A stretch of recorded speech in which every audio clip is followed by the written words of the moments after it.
പിതാവിന്റെയും പുത്രന്റെയും പരിശുദ്ധാത്മാവിന്റെയും നാമത്തിൽ ആമേൻ. ഫെബ്രുവരി ഇന്ന് ഏപ്രിൽ 15 ബുധനാഴ്ച.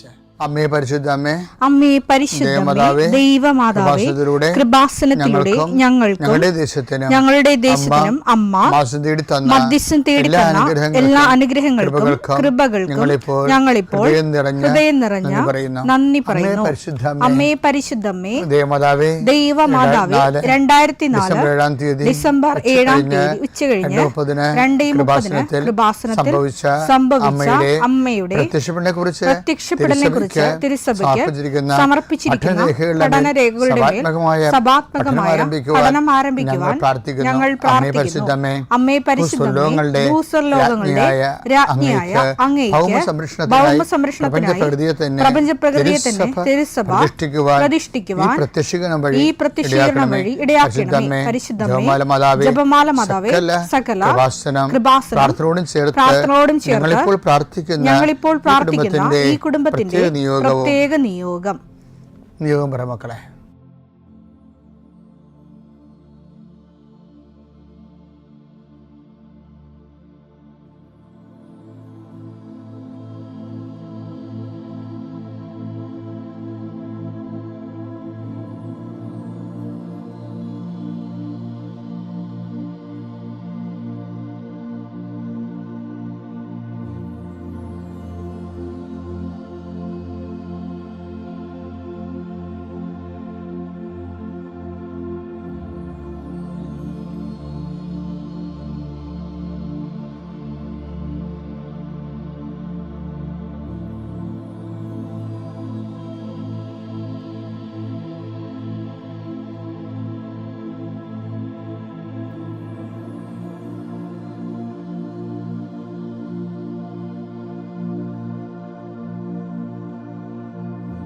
അമ്മയുടെ പ്രത്യക്ഷീകരണത്തിന്റെ ഈ അനുഗ്രഹവേളയിൽ ഞങ്ങൾക്ക് സാധിച്ചു തരുവാൻ കനിയണമേ. ആമേൻ. വിശ്വാസ പ്രമാണം.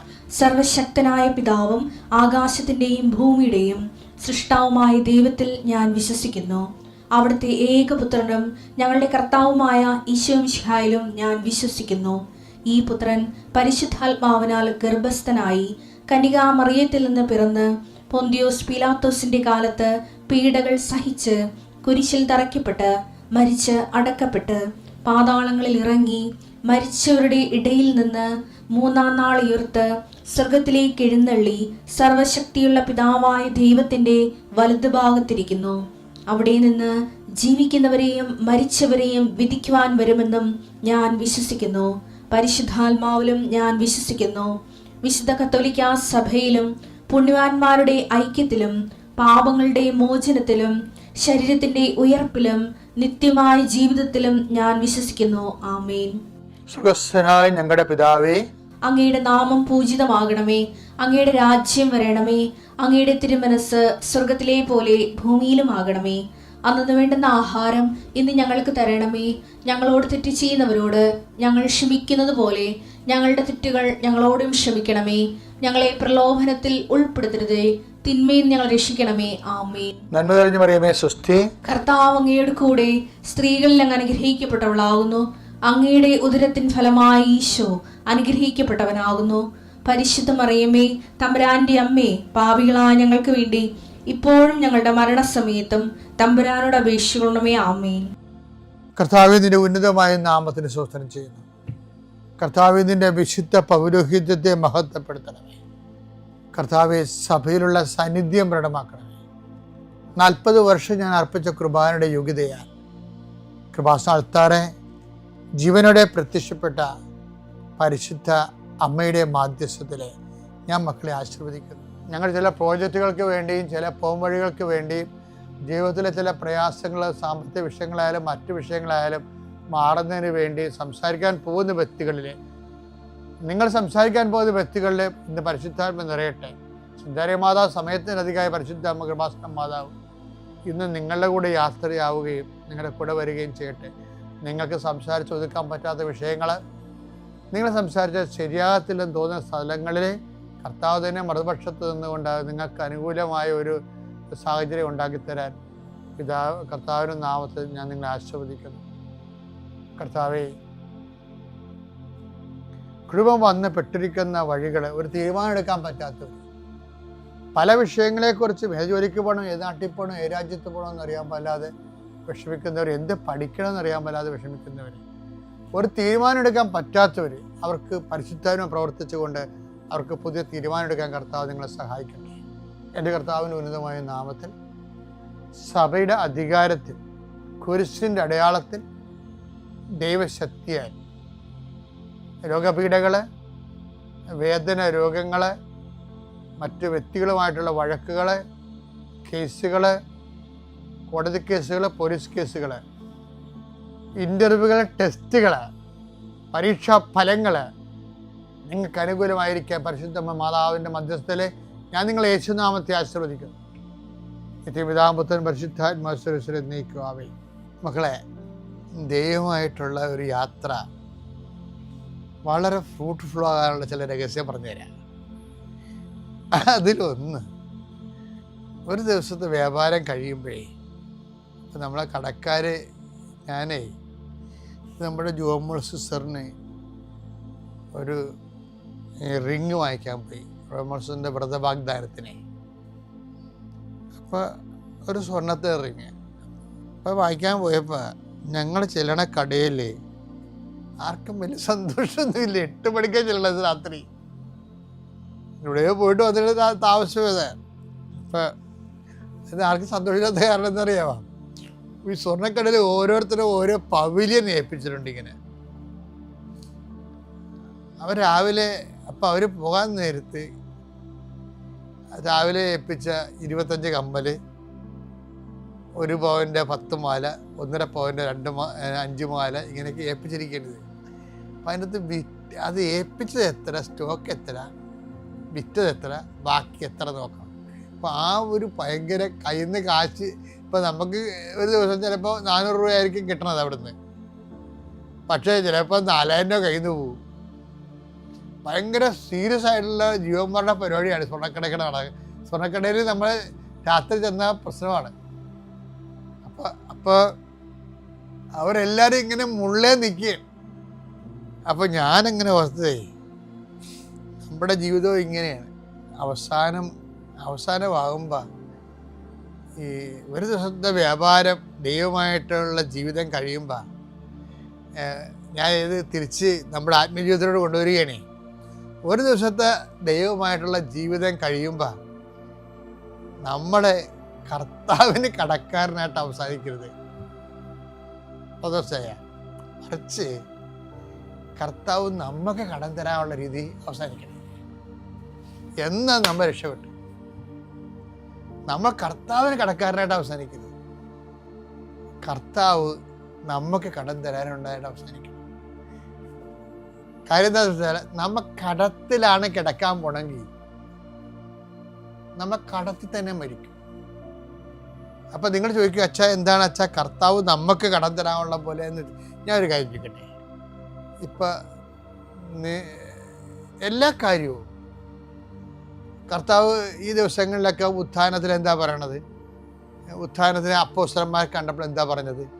നിങ്ങൾ ലോകം മുഴുവൻ, ഇപ്പം ഇന്നലെ നമ്മൾ കണ്ടില്ലേ, നിങ്ങൾ ലോകം മുഴുവൻ പോവുക, എല്ലാ സൃഷ്ടികളോടും സുവിശേഷം പ്രസംഗിക്കുക, ഞാൻ പഠിപ്പിച്ചിട്ടുള്ളതെല്ലാം നിങ്ങൾ അനുഷ്ഠിക്കുവാൻ അവരെ അഭ്യസിക്കുവാൻ.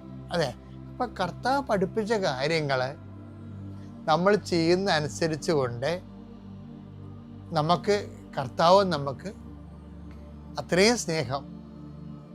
കർത്താവ് എന്താ പറഞ്ഞത്? നിങ്ങൾക്ക് എന്നോട് സ്നേഹമുണ്ടെങ്കിൽ എൻ്റെ കൽപ്പനകൾ നിങ്ങൾ പാലിക്കും. അപ്പം നമ്മൾ കർത്താവിൻ്റെ കൽപ്പനകൾ പാലിച്ചാൽ കർത്താവിന് നമ്മുടെ സ്നേഹം ഉണ്ടാകും. അപ്പോൾ അത് കർത്താവിന് സ്നേഹം നമുക്ക് തന്ന് വീട്ടാനുള്ള രീതി വേണം നമ്മുടെ ഓരോ ദിവസം അവസാനിക്കാൻ. അങ്ങനെ ശ്രദ്ധിക്കണം, നല്ലതായിരിക്കും, എന്നാൽ സൂപ്പറായിരിക്കും. നമ്മൾ ഇപ്പം പലപ്പോഴും അവസാനിക്കാമെന്നറിയാമോ? നമ്മൾ ഇപ്പം നിങ്ങളുടെ കുമ്പസാരം നീളുമ്പോൾ തന്നെ എനിക്ക് പേടിയാണ്. എന്താ കാര്യം? കർത്താവിന് അങ്ങോട്ട് കൊടുക്കാനുള്ള രീതിയിലാണ് ജീവിതം പോണതില്ല. എല്ലാം അത് കൊടുത്താലും തീരാത്ത രീതിയിലാണ് ജീവിതം പോണത്. അപ്പം എന്താ പ്രോബ്ലം വെച്ച് കഴിഞ്ഞാൽ, ഇപ്പം ഉദാഹരണത്തിന് ഇപ്പം ഞാനൊരു ദിവസം ഞങ്ങളുടെ ഹോളിൽ ചെന്നപ്പോൾ ഒരു കസേര ഒടിഞ്ഞ് കിടക്കണം കാല്.